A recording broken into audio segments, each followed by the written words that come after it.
willed it, he will. It's the Skinny on Sports Podcast with Aaron Cowk. I throw balls far. You want good words? Data language. Talk real sports with a real man. Come after me! I'm a man! I'm 40! And now, here's the be-all, end-all, know-it-all of high school, college, and pro sports. Aaron Skinny Cowk with the Skinny on Sports. We're talking about practice, man. I'm the MVP. Good Monday morning out there, Western Oklahoma. Welcome to the Skinny on Sports right here on 98.1 FM, the Sports Animal. Glad to have you along for the next hour. We've got a bunch of football, and then maybe a little basketball sprinkled in as well. Yesterday's NFL, boy, Cowboys-Eagles, that was a playoff-type game, playoff-type atmosphere that came down to the very, very end, as we see a bunch when the calendar rolls to January and then into February. And as Cowboys fans are just a little bit too accustomed to, the Cowboys close but no cigar. So it was that. C.J. Stroud was fantastic. I know a lot of people were probably upset when they saw Texans Buccaneers on Channel 9 yesterday morning. Obvious connection to Baker Mayfield for that, and that turned out to be the game of the day. Just a phenomenal back and forth there between those two. So we can talk a little bit on NFL. College football, a wild Bedlam game that goes to the Cowboys. Lots to unpack, reasons why, things that happened throughout the game. Something that people have been calling for a while did happen yesterday. Lincoln Riley fires Alex Grinch after Washington puts 52 on the Trojans in their third loss this season. A lot of other things going on around the country in college football. We've got high school football regular season over. We're into playoff week. What do the brackets look like for the local teams? And then there was some high school hoops on Friday that we can talk about. Scores from there. One very interesting one. Probably had a reason for it as well. 225-9698 is the phone or the text line. That's 225-9698. Give us a call, shoot us a text. We can talk about any of those things or whatever else might be on your mind.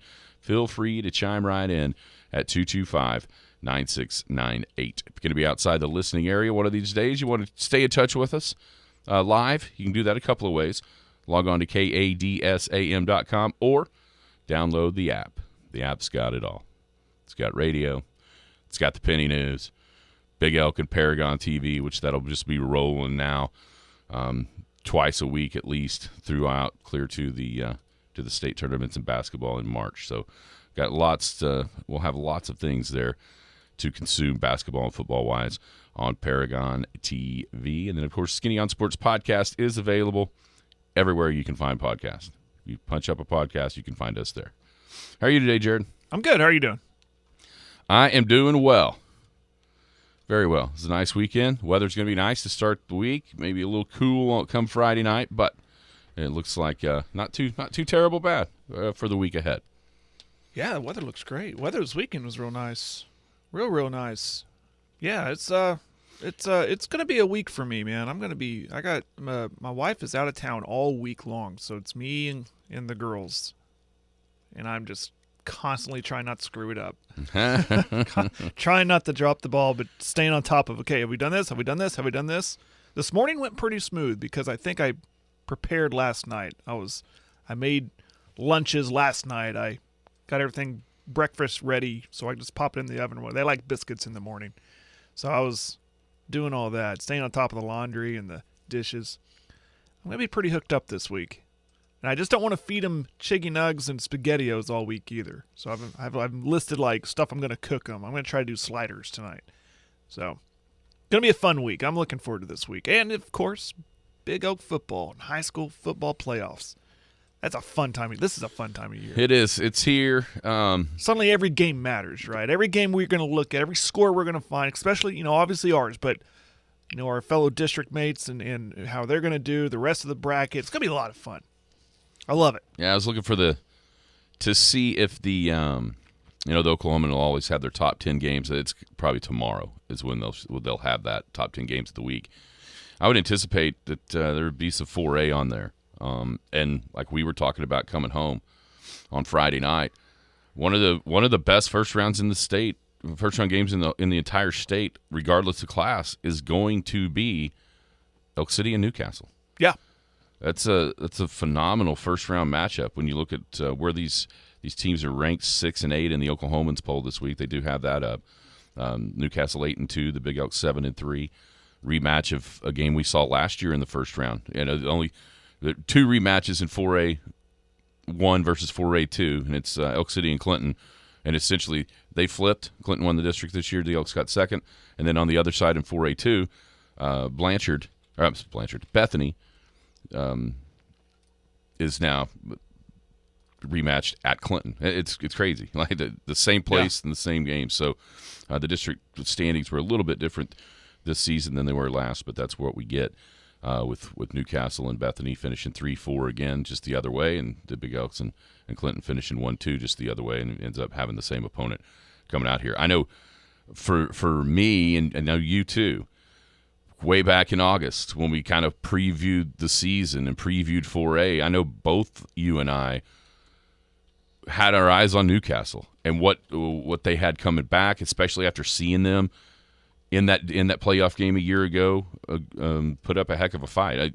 Almost a foreshadowing in some ways in that game of what we've seen this year on the Big Elk season, because you think back to one of the biggest plays in that game, and it was the fake punt that the Elks ran right around midfield, and Logan Webb was the one that made the throw, right? And then all of a sudden now, I imagine he's going to get to throw it more than just that once coming up on Friday night. But it's going to be a really tough opponent in the first round for the Elks.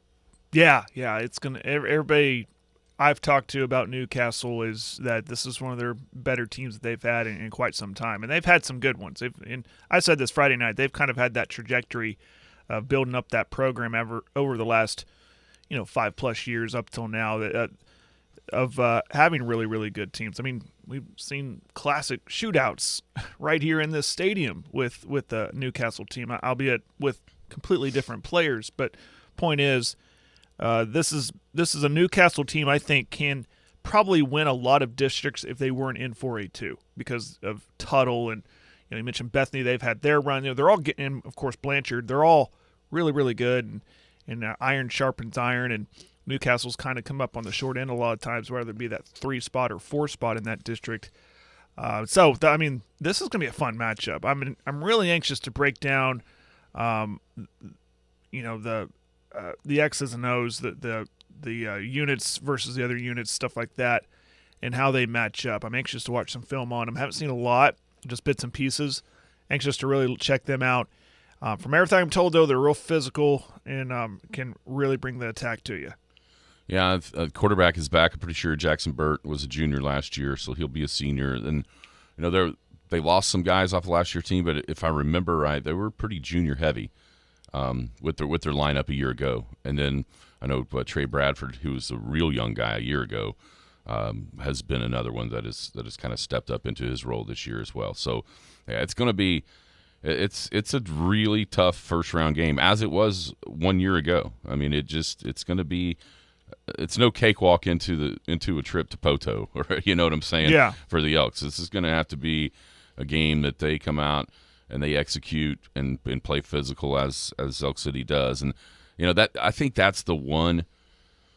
Been asked, both of us been asked, how many can any 4A1 team beat a 4A2 team?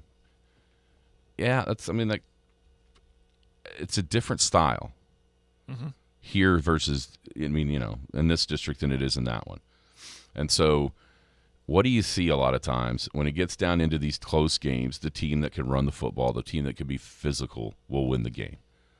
And I think that's the trait that 4A1 will kind of hang their hats on with the 4 teams that made the playoffs. Cache beat Chickasha on Friday night, so Cache is there. They're coming off, how about the back-to-back wins against Clinton, and then to beat Chickasha to make the playoffs. So they've been in the playoffs. They've kind of been in the playoffs for at least a week, if not a couple. So, I'm not sitting here telling you Cache is going to be Blanchard. I don't know how realistic that could be, but I also don't think it's quite as dire as some might around the state when they look at these matchups and the love that 4A2 gets.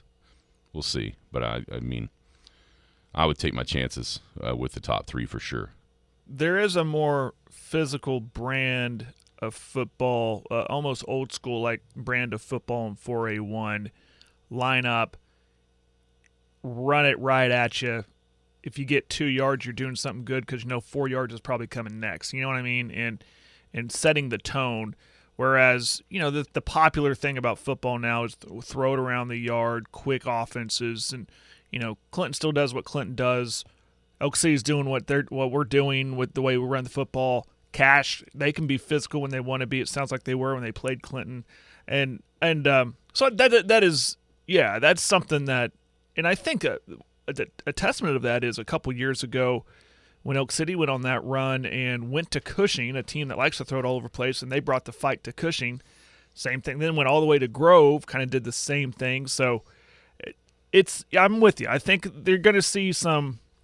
I don't want to say surprises, but it's not like these teams. It's not like Cash is just going to roll over. It's not like Elk City's just going to lay down. They're going to bring the fight. Clearly, they've done it all year, and that is a 4A1 thing. They like to be physical, especially in the trenches up front, and set that tone and set the pace for a ball game.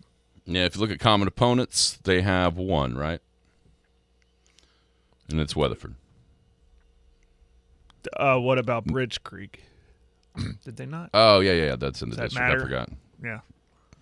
It Doesn't. yeah, 40-3. That's one of the games. Be like them playing Woodward, I guess. Yeah, kind of so. Okay. But you look at the Weather game, the first rattle out of the box, 34-14. Newcastle beat Weatherford that night. The Elks were able to beat Weatherford. Sometimes it's hard to compare some of that stuff because, it would be like, Elk City playing, one of the Tri-City schools. The rivalry between them is so much more intense than just a non-district game, like for Weatherford to go play them. There's going to be a lot more focus and a lot more passion playing out here than it would be in the first game of the season, the non-district. So, but that is the one. There is common opponents. And I also think that we can look through. Time and of see. the year too. Yeah, first game of the year. First game of the year for them, and then it was middle of the season for us, taking on Weatherford. Personnel can totally be different, injury-wise, or. Well, I've heard 100% was for Weatherford when you think about the quarterback spot. Absolutely. Yeah, it is hard to compare scores. I find it a little bit easier sometimes in high school, but it's based on timing. Mm-hmm. Especially in district, you go, okay, well, Elk City played this team and Weatherford played that team. Because they're more familiar with each other, and you can kind of get an idea of what you can expect when it's a district opponent. And then timing, like I said, yeah, it's gonna be fun. We're gonna have all week to break this one down, and of course we'll have Maynard in here on Wednesday, get his thoughts moving forward, and last go around in Big Oak Stadium should be fun, should be electric, and hopefully a packed house, and let's have fun. Let's go get them. Yeah, so everybody else on Friday night. Bethany is coming to Clinton. Then you have Weatherford going to Tuttle, and Cash goes to Blanchard. That's the 4A1, 4A2 games. In 4A3 and 4, Oologah's at Ada, Broken Bow at Wagner, Salisaw goes to Cushing, and Miami goes to Poto. If you looking ahead, that's when we kind of did a little bit of that Friday night once we saw the results and kind of the way everything shook out between the other districts. Looking ahead, man, there are some bonkers at least potential traditional programs. Man, there are some really good possibilities when you look ahead to the second round. I'm talking about Wagner is going to have to play Weatherford or Tuttle. We could get Clinton and Ada at the Tornado Bowl in the second round, which almost had that a couple of years ago, COVID year, and then after Ada beat the Big Elks, then they ended up with weren't able to make the trip out. But man, you think about Clinton, Ada, Wagner, Weatherford, or Tuttle. You could get Blanchard, Cushing, and you could get Newcastle or Elk City at Poto. I mean, those are some really good second round games that are on tap. There's a few sprinkled in. Obviously, the Elks. I think. To me, the three that kind of stand out this week, it's, to me, Newcastle, Elk City, Weatherford, Tuttle, and then Salisaw and Cushing. Salisaw was pretty good for a while, and then maybe they just got into district play and suffered some losses. They were a team that's kind of been in and out of the rankings throughout the year. But if just kind of looking around, those are kind of the three that stand out to me in the first round. I think it just goes to show you one through how I think you got 10 teams here. When you can get the potential of good matchups like that, I'm not going to say all 10 are contenders, but I think the quality of play is really it gets you excited. Used to be you weren't excited for first round, second round games outside of your own, right? Mm-hmm. Now we can go, whoa, potentially a Clinton-Ada matchup in Clinton. Holy moly. Weatherford-Wagner. I mean, the list goes on. And it's awesome. And this week, too. I mean, you got Tuttle and Weatherford, and, of course, Elk City and Newcastle and Bethany and Clinton. I just applaud it because there's a lot of the quality of programs, at least, 10 and up in 4A are pretty good. So now that you see where everybody's situated in the bracket and have an idea of what the road is to a potential state title, I don't think there's any doubt that if you just kind of look where the bracket, if you look at the bottom of the bracket, mm-hmm. that's where you want it to be. Yeah, I don't think that's sliding anybody, but man, you look up there at that top bracket, the top of that bracket. At least in the Oklahomans poll, you've got number 10, you've got number 7, you've got number 4, you've got number 1, you've got number 3 or 4 with Tuttle, Wagner, Ada, Clinton. Bethany's ranked. Weatherford's been ranked most of the year. That just looks, by the rankings, that looks like the harder road to a potential trip to UCO to me than it does on the bottom side. Now, on the bottom side does have 10-0 Poto, who is even number 1 in the AP, I think, for the last couple of weeks. After that just demolishing of Ada, that kind of raised some eyebrows around the state, for sure. But I don't know. It looks a little bit of a better road for the Elks than maybe say Clinton or Weatherford. Absolutely. Yeah, it's going to be when I'm just kind of refreshing my memory and looking at it. Yeah, you're in a good position if you're Oak City, if you can obviously take care of Friday night. And they're road warriors. And going to either Poto or Miami, it's not going to phase them. And then you never know when you get yourself into that Final Four spot. Potential third year in a row to see Cushing in the playoffs. Kind of the rubber match. If that, just potential anyway. That's a long ways away. And Friday night, it's going to be a tough battle with Newcastle coming. Anything else? When you look at the bracket, does it change because of the road, the potential road?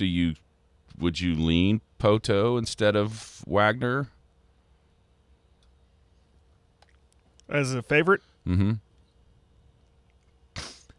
Man, whoever Wagner gets in that second round, I mean, if Weatherford goes and beats Tuttle, and that's barely an if. I mean, there's a possibility there they can do that if Weatherford can play up to their potential. And hearing some stuff about Tuttle, I mean, Wagner's going to have a handful there with Weatherford, and of course Tuttle too. Traditionally, they're really good, and they will become prepared.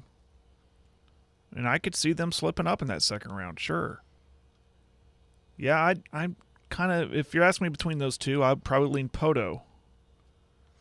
I think we all believe that. But I would not look past Blanchard either. Kind of my dark horse, I guess. Can you be a dark horse if you're number 3, Jared? I know. You see, I know, but this whole season it's been Wagner, Poto, Wagner. Right. And right. No discussion about anybody else. So, yeah, I mean, you can call him a dark horse. No one's talking about him. They could probably waltz into the semifinal. Yeah, we'll see. I mean, Cushing was one of those that, last year was kind of their year, a lot of people thought, but they've bounced back and played, I don't know if exceeded expectations, I would think probably so for everything they lost. Yeah. Off of that team last year, and the losing, unbelievable run until the very end, Right. and the disappointment of Yeah. the way it finished. because that was their year that they had circled forever, and then losing that game, and the way they lost it on a field goal and just being crushed like that, that could crush you for a long time. And I said this earlier in the year. I think that they've established themselves as a program that reloads and doesn't rebuild. Well, and you look at Wagner's schedule. There's one game that sticks out like a sore thumb, and that is 15-14 against Cushing, by far the closest game they played all year long. You know, if you think about where Wagner came a year ago from the regular season game to winning that finals, they got beat 40-0 by Cushing in the regular season. So Cushing's a whole heck of a lot closer, in theory, than what Wagner was a year ago. Mm-hmm. You know, so that's interesting over there on the other side of the state. So only, you know, this kind of works this way sometimes in certain districts, but only one team with a losing record a losing district record. We kind of see that a couple of times throughout each year, it seems like. But Broken Bow and Hilldale and Fort Gibson all three tied at 3-4, and Broken Bow was the one that won that district, won the tiebreak.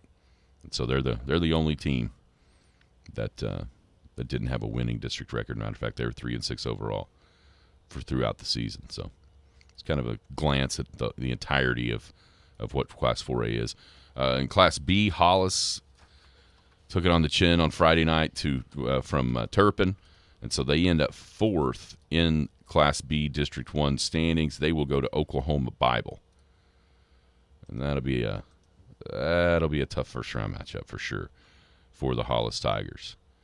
Oklahoma Bible fifth in Class B at 9-1.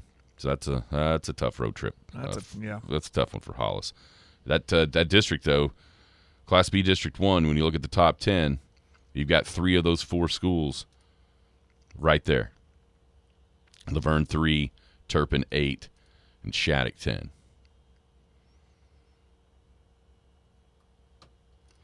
Pretty good. Yeah, that's the only loss outside the district for the entirety of that district was Laverne against Sealing. And Sealing's number 1 in Class B, Laverne number 3. So that tells you that they beat everybody else and then kind of beat up on themselves just a little bit inside the district. But I would imagine by the time we get to the quarters, semifinals, 2 of those teams may be there. Yeah. If not 3, you never know. But what else is around the state? But that's just been traditionally. You know, how about being Garber 5-5, hosting a playoff game, and you look up and you go, "Who's coming?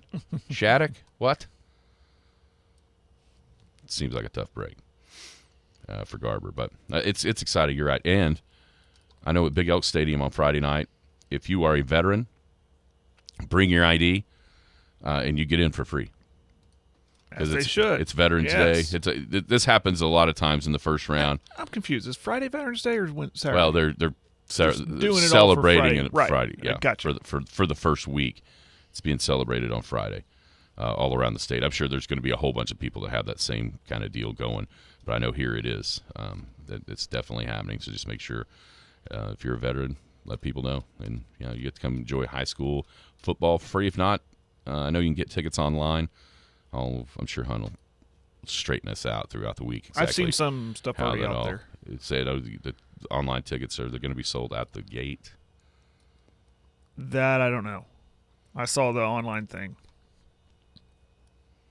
and some other stuff on Facebook this weekend, but Okay. that's the one I saw. Okay, it's going to be fun. We'll talk about it all week long. When we come back,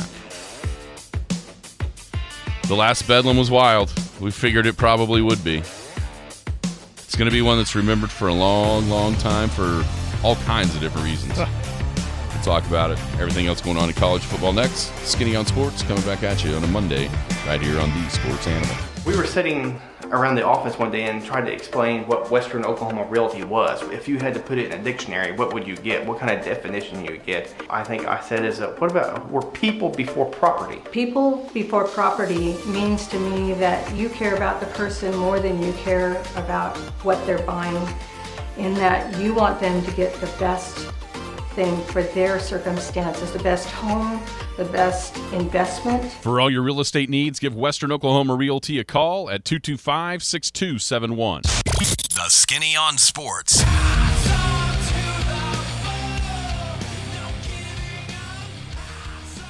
Welcome back. Skinny on Sports, 98.1 FM, the sports animal. Hanging out here on a Monday morning.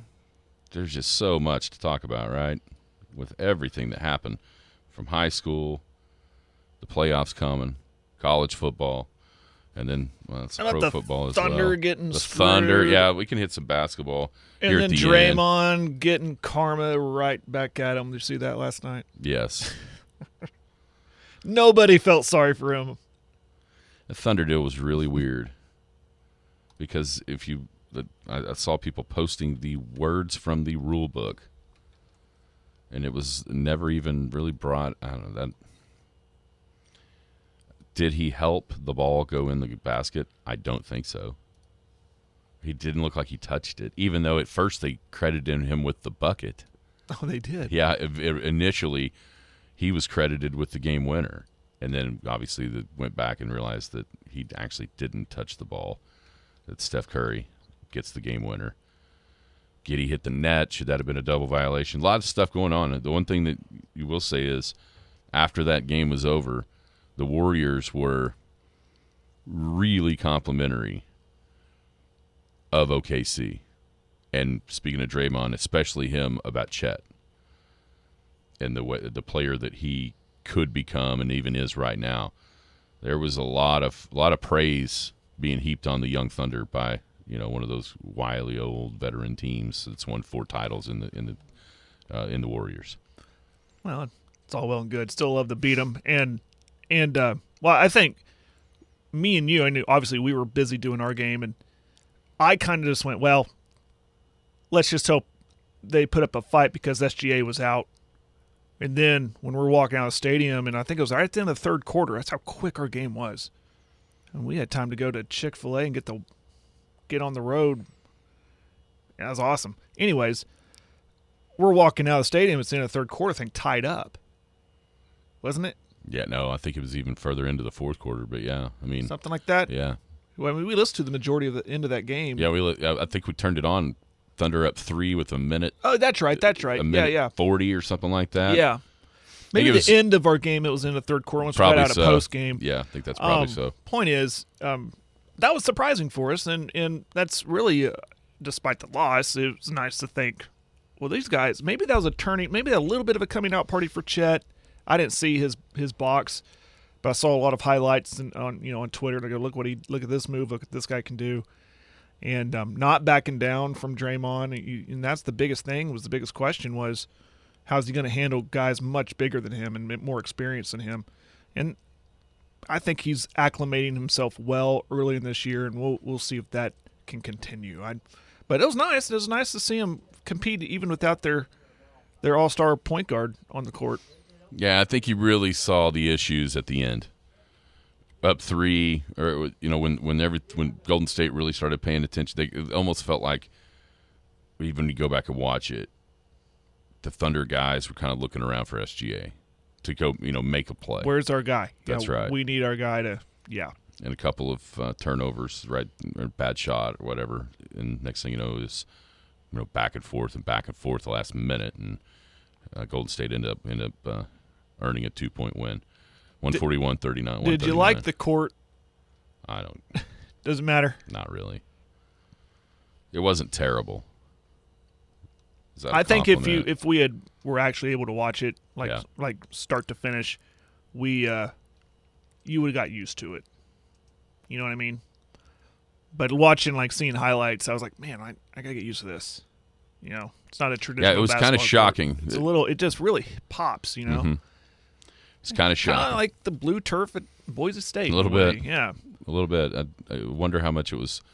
I mean, those guys know where they're at on the floor or whatever, but being that much different, how knowing where you actually were with different. I mean, because there was a lot going on instead of just lines and arcs on a basketball court that you're used to seeing. So, wonder how much that it was a little bit frustrating for those guys to try to figure out where everything was, in the split seconds of being on the for both guys. Yeah, for both teams. Yeah, and all over the league too, because Right. everybody's doing it. It's not just the Oklahoma City thing; it's an NBA thing. I'm really anxious once this all plays out. This in-season tournament. I'm not calling it a mid-season because we're barely 2 weeks in, but I'm anxious to see the response from players, coaches, fans. Do they like it or not like it? Is it NBA trying something here to I don't want to say stay relevant, but just keep it fresh and keep people's interest in more longer than just towards the end of the year. But I'm anxious to see what the response is going to be. Yeah, and I'm still not 100% sure what the point is. I think, like what I just said, keep people interested early. They're doing it right here in the middle of football season. It's so they can go, well, we need something a little extra, and then also to keep players interested because there's all these incentives in winning this thing. And then you're selling more merch with the different jerseys. They're changing up the court, all that stuff. I don't know, and maybe it could be a motivation for whoever wins it. And go, hey, let's go get another trophy. Let's go get a conference championship. Let's go get an NBA title. Let's really stack. You know what I mean? We're the first team that's won the in-season tournament and the championship. Just to keep, I think it's trying to keep it more interested. Mm-hmm. People more interested in the game. Well, and there's a soccer to it too. I mean, there is an international feel to it. Yeah, because soccer has these kind of in-season tournaments and all that. There's a little bit of that. The European leagues do something like this? Mm-hmm. Do they? Mm-hmm. The basketball team? So I don't know European about the basketball. So I wonder all the Euros that are over here playing are like, this is nothing new to us. We like doing this. We're used to this stuff. And at the end of the day, it's kind of like another game. Obviously just right there in the middle of the season. But I'll just tell you, I'm interested. Well, because you don't really know what it is. Yeah, because it's new. That's why it's kind of interesting. Right. To figure out, okay, how does this work? And yeah, maybe that's it. It keeps you at least into it. And you're right. I think it's at the time where they need to do it because of football. Instead of just letting normal regular season games, because nobody really pays attention to the NBA until Christmas, and maybe that's what they're thinking. Right. Get some kind of buzz about it heading into then, kind of their showcase of Christmas, and then all of a sudden it's like, oh, the NBA's here. I mean, that Golden State Oklahoma State game on Friday night, if it was just a regular season game, like who would have there's that comparison too. Was there a lot of people tuning on in because they knew, oh, this is the first tournament game. Let's see and then on top of that, cherry on top was that it was a really good game. Yeah. I mean, probably the best game so far in this early year in the NBA. Just really, really good game. Lots of points scored, controversy, all the good stuff. And on top of that, it was in the tournament game. But if it wasn't a tournament game, would people have cared? Yeah, I don't know. I don't know if anybody cares that it was or wasn't. It might have helped. Does it change the way the players play? Like, wow, we really want to go 1-0 in this to start things off. Well, there's money incentives, obviously. Yeah, the money thing, yeah. To be able to do that. So, high school basketball, talked about it getting going on Friday for the smaller schools as well. Surprising result. I think there was a reason there was a surprising result in Hammond on Friday night. Defending champion Lady Warriors were taken down by Sentinel, 50-46. Now, I actually talked to some people that were at that game on Saturday morning. Talked to some people, and I saw a really cool video from that game. Said that Hammond didn't have Henley West, in which that changes everything about that game. But kudos to Kennedy and kudos to the Sentinel Lady Bulldogs going into Hammond. First game since the Lady Warriors hoisted the trophy in the big house a year ago. and we're able to get the win. I think that's something to watch. If that's maybe that we should have blinking warning lights going off in our minds that Sentinel may be okay or maybe pretty good, even without Henley. Hey, we know. I'm not calling her Kennedy. She deserves our respect. Calling her Coach Carter because it sounds cooler.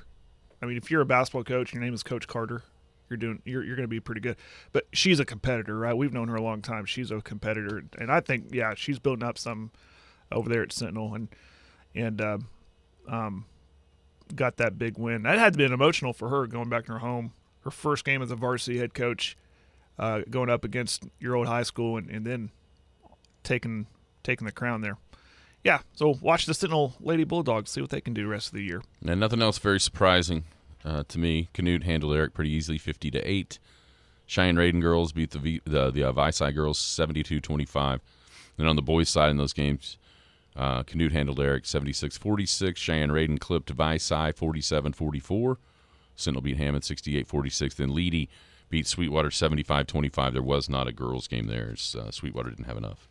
So that's why there's not a Leedy girls score. I wonder if that's an all-season thing or not enough because FFA convention. The FFA convention. That may be very likely there. You like to hope that it's that way. Yeah. They're just they had people do, especially it feels like the smaller the school, the more people are busy with multiple things. Everybody kind of has to do everything. So you hope that that's the case for Sweetwater there, and then once they get done with that, they get back from Indianapolis, and everybody will be ready to go on Tuesday. So that'll do. I think we got the high school stuff covered. Now on to Bedlam. Yeah, it's going to be busy with the high school stuff. No doubt. Bad hoops tomorrow. Yeah. I didn't even prep for that. When we come back, all things Bedlam from Saturday. Oklahoma State defeating Oklahoma in the last one for a long, long time. Hi, everybody. This is David Osterloh. Many of you know me because I ran a retail business in Elk City for over 30 years.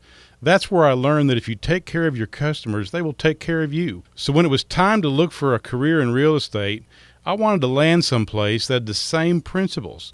Western Oklahoma Realty seemed like a natural fit. Putting people before property is the same as taking care of your customers.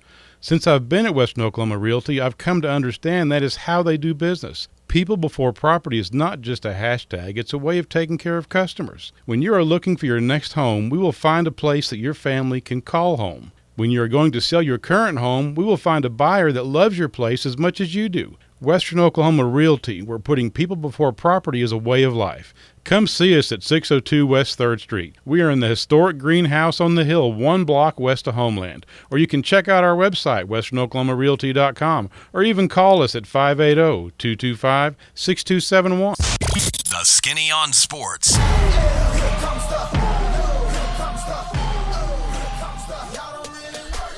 Welcome back. Skinny on Sports, 98.1 FM, the sports animal, hanging out here on a Monday. Let's take a look at the Western Oklahoma Realty College Pick'em standings. Things tightened up just a little bit, as most everybody had a pretty good week except for Big Papi, the guy, the leader. 3-10. I'm sorry, 3-7. And that allowed Traver's picks. We got to figure out if that's. I'm going to guess it's not. I'm going to guess it's Jared's son. But I bet you, yeah. But if we'd asked Jim, he'd claim it if it is indeed in first place. Give it up to him. Like, oh yeah, that's me. It's Big Papi now. I think we had like a 4-game lead last week. Now that lead has been trimmed to 1. So 60-40 is the leader. 59-41. 3-way tie for third at 57-43. And there you are, 6th, you and Dakota. Just guessing. Well, you're just guessing pretty well. Brandon Embry's there.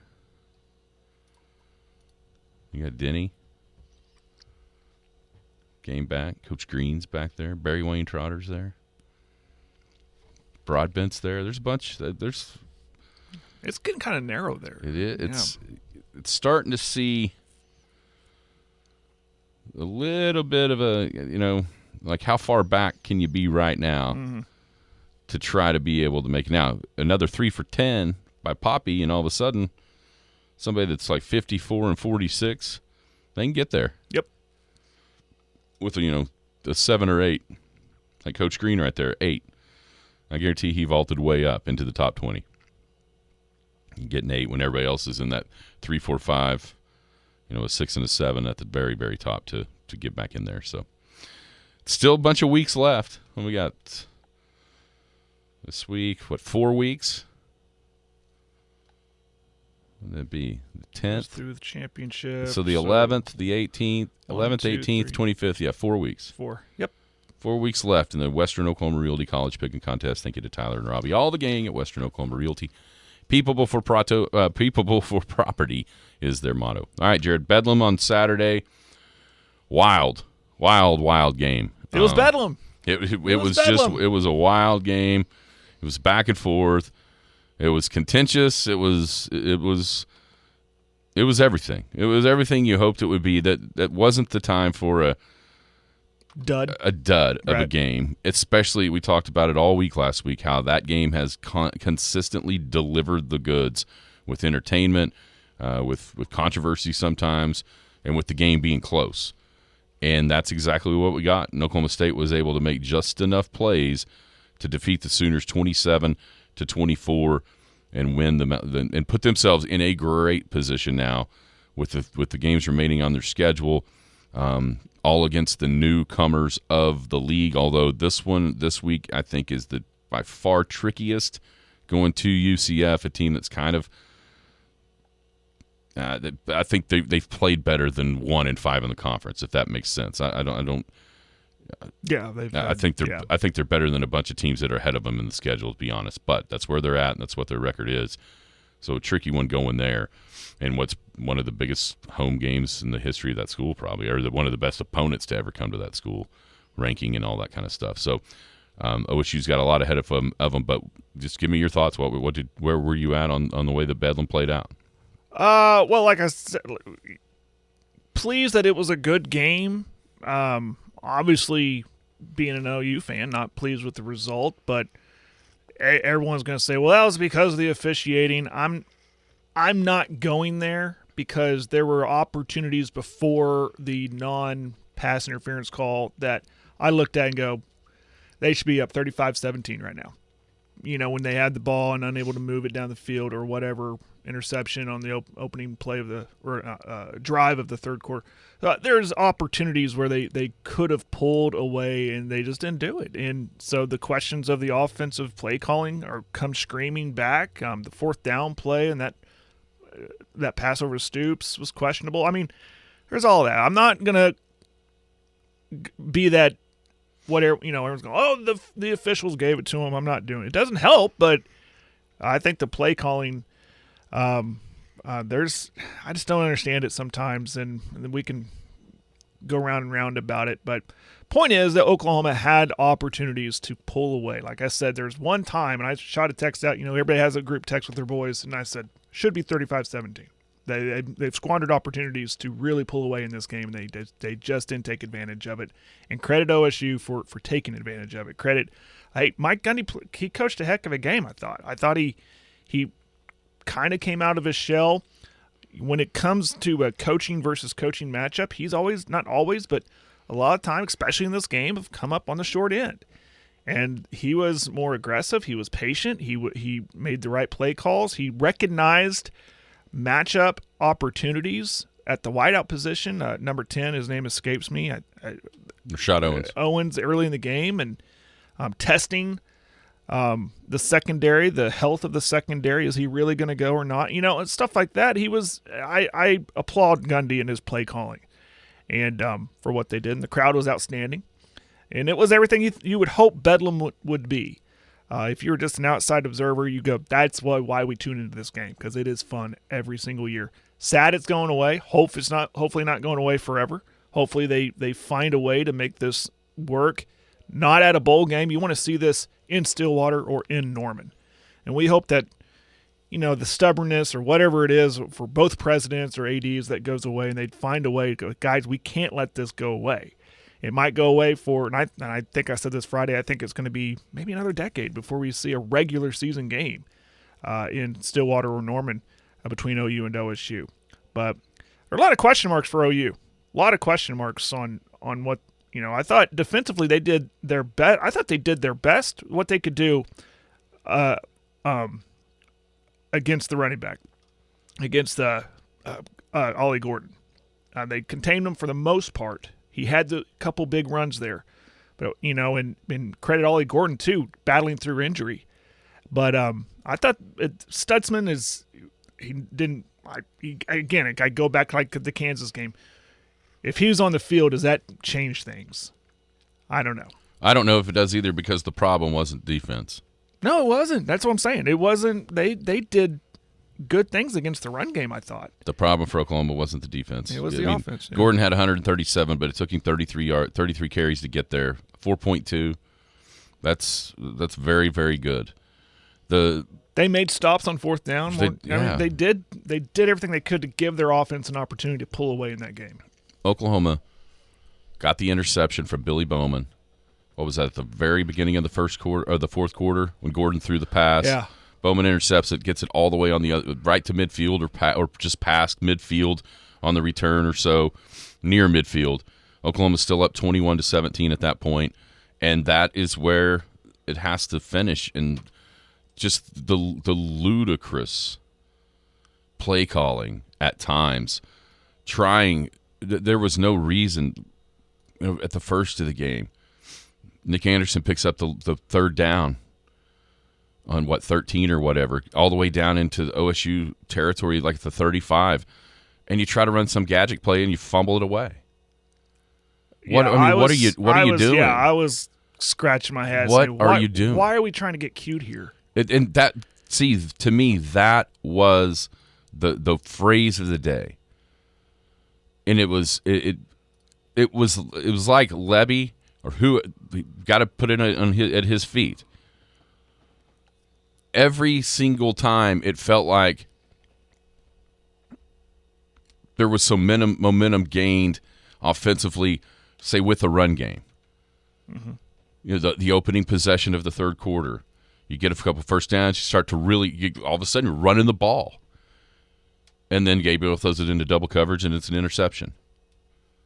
There were other times where it felt like it was like just off balance the entire time when it seemed like, oh, this is a nice time to run the ball, it was a pass, and then when it seemed like it was a good time to pass the ball, it was a run. You know what I mean? Yeah. As things were building in certain drives, but Oklahoma made way too many mistakes in this game. Lose the turnover battle 3-1, and I mean, yeah, the Gabriel pick into double coverage was a play Oklahoma State made, right? The other two were just stupid. Like the snap wasn't even supposed to be coming back there. Mishandling it on whatever that was supposed to be, some sort of fake reverse pass, whatever that was going to be. And then the next time just firing it right at his feet as he kind of you can't make mistakes in that in positions like that, in games like that. And as much as the record looks better than it did a year ago for Oklahoma, the same mistakes are costing them games that happened a year ago. In my opinion, the only glaring difference between this team and last year's team is the schedule, which leads to wins. Because now they executed down the stretch against Texas. There's no doubt about that on that last drive. But how much did last year and last week and this week look exactly like last year's Oklahoma team? What is that now? 1 or 2, I guess the UCF win. So 2-7 and 1-score games for Venables as a head coach. 2-7. 2-7. 2-7. I got that stat thrown at me this week. I was thinking it just wasn't it. And OSU can celebrate. To me, this game was way more about Oklahoma losing it than it was about OSU winning it. Does that make sense? Absolutely. I mean, it until the game was over, it never felt to me like Oklahoma was going to win. I mean, like Oklahoma was going to lose. It just felt like that was a game they were always going to win. But that's also thinking about past Oklahoma teams and past Oklahoma coaches, whereas so far, this one has not been able to get his team to figure out a way to execute in the biggest leverage moments of games, especially on offense, especially offensively.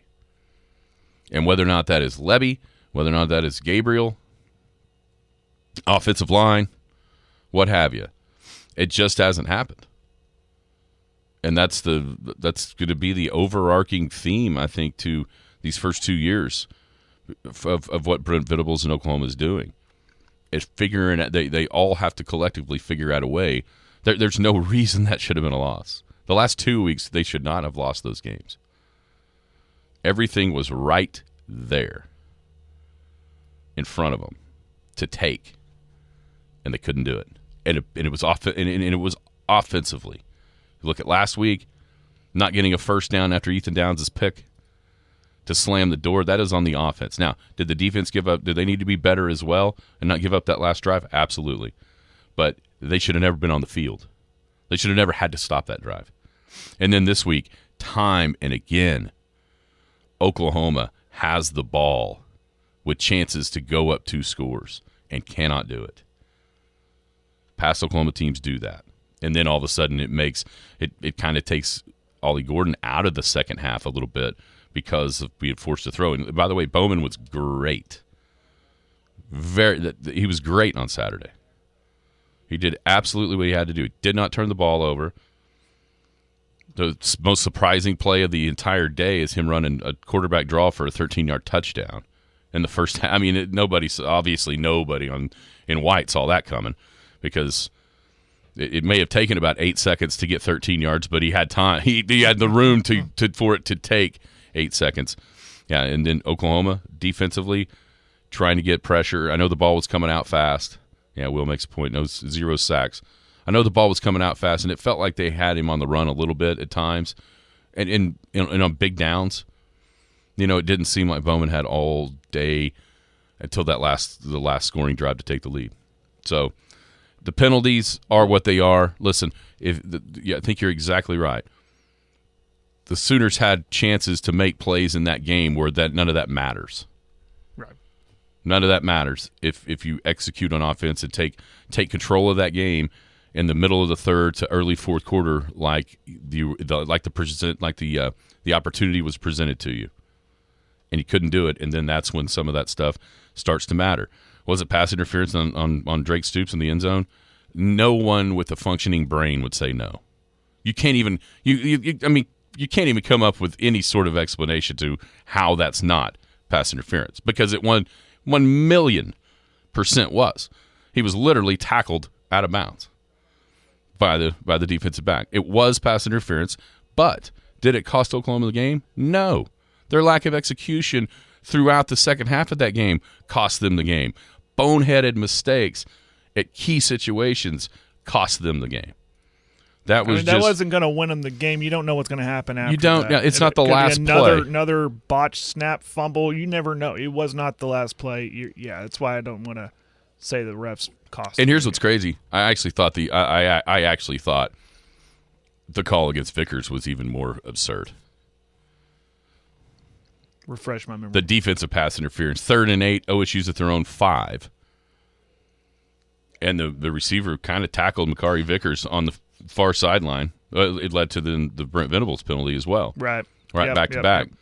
I mean, I thought that was almost more egregious than Stoops' even. And those are key calls at key points in the game. But what I think the point both of us are trying to make is that if Oklahoma takes care of the opportunities that they had presented to them in the second half offensively, those calls don't matter near as much. No. They don't matter at all, because the Sooners have a 2-touchdown lead or more. But once again, for the second straight week, yeah, it's not on the defense, but did the defense make the stand when they had to? Nope. And then the offense couldn't do it either.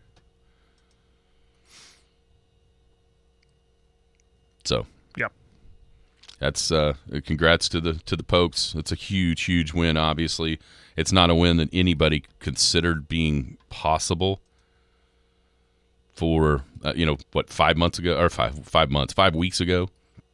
But the turnaround that Oklahoma State has made has been remarkable. To think of where they were really after the South Alabama game. Iowa State, they played pretty well, just couldn't quite get it done in that game.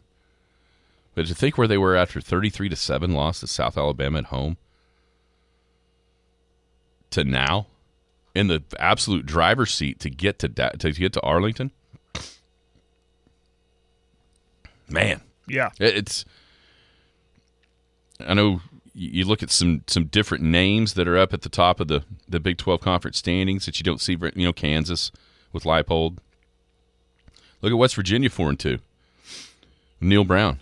Most people thought they were the worst team in the conference heading into the season. And there they are, 4-2. They get a win in Norman on Saturday. Then you have to start looking at what their schedule is. How can they maybe weasel in there? The lost to OSU hurts, obviously, but there's a lot of possibilities there. But in my mind, if it's awarded today, Mike Gundy is 1,000,000% the Big 12 Coach of the Year with what he's done to turn it around. Now, I'm sure OSU fans will sit here and also say it's partly his own fault for not unleashing Ollie Gordon and for the ridiculousness of 3 quarterbacks. Part of the struggles may have been his fault in the early going, and we've seen this out of him. I don't understand why it has to go through the downs to be able to get to the ups. But he eventually does make the right decision. This year it probably cost him at least 1 game, if not 2. Sometimes it costs him just a horrible first half with Alex Cade out there instead of Brandon Whedon. You know what I mean? Yeah. The game still gets to be won. This time it cost him a couple of losses in the early season, but it hasn't cost them a chance to be Big 12 title, to win the Big 12 title. It hasn't, because they are right there in the driver's seat with at UCF, at Houston, and BYU at home. And if you'd have told me that that September, early September afternoon, and when I was in Buffalo Wild Wings watching Oklahoma State get destroyed by South Alabama, if you'd have told me that, I'd have had them lock you into an insane asylum from what was going on. I would have said, "You want to bet? How much you want? Yeah. I'll bet you any amount of money." Yeah, You're wrong. thing. Yeah, I would have been out some money probably. Yeah, it's been pretty good. It's been good. On the text line, and I get it. It just being a fan of any team, if you have to go, man, why weren't you doing this early? And I wonder if he's thinking, I've tried to hold Ollie Gordon not back, but trying to keep him as healthy earlier in the year, thinking they can get those wins without him. That way you have him fresh to go this time of the year. And maybe that backfired. Maybe, I don't know what the thought process is. Coaches are squirrely. They'll tell you they are. So, yeah, they've gone from Brennan Presley and Ollie Gordon touching the ball 5 times in a 33-7 loss to South Alabama to Brennan Presley and Ollie Gordon touching the ball, 33, 34 on the pick, 42, 43 of the 66 snaps. Yeah, the turnaround is, and that's a huge part of it. Those 2 guys, and obviously Bowman as well. Settling on a guy, and I think even Alan Bowman in the loss after the Iowa State loss, he said something that kind of got looked over or whatever, but I think he makes a huge point, and I think he's right about this. He talked about how the week of Iowa State, when it was obvious it was going to be his team, he was going to be the starting quarterback, period, end of story. He talked about how much more of a leadership role then he could start to take. Because now it's on my shoulders, and the guys start to look to me to make the plays, and I think that's a very interesting thought that he had, and it's obvious that that's working. For no matter why it didn't before, it is working now, and man, the Cowboys are right on track. They're looking for their second Big 12 title game appearance in the last 3 years, and right now it looks like Texas lose. I've got to figure out the tie breaks. Who knows? Because one Texas loss and some wins by those teams behind, and all of a sudden we're going to have about a 6-way tie for second between some, some of those games will play out and they'll play each other. But it was it was everything you'd hope for the last Bedlam. It's got a little controversy. It was chippy. It was good.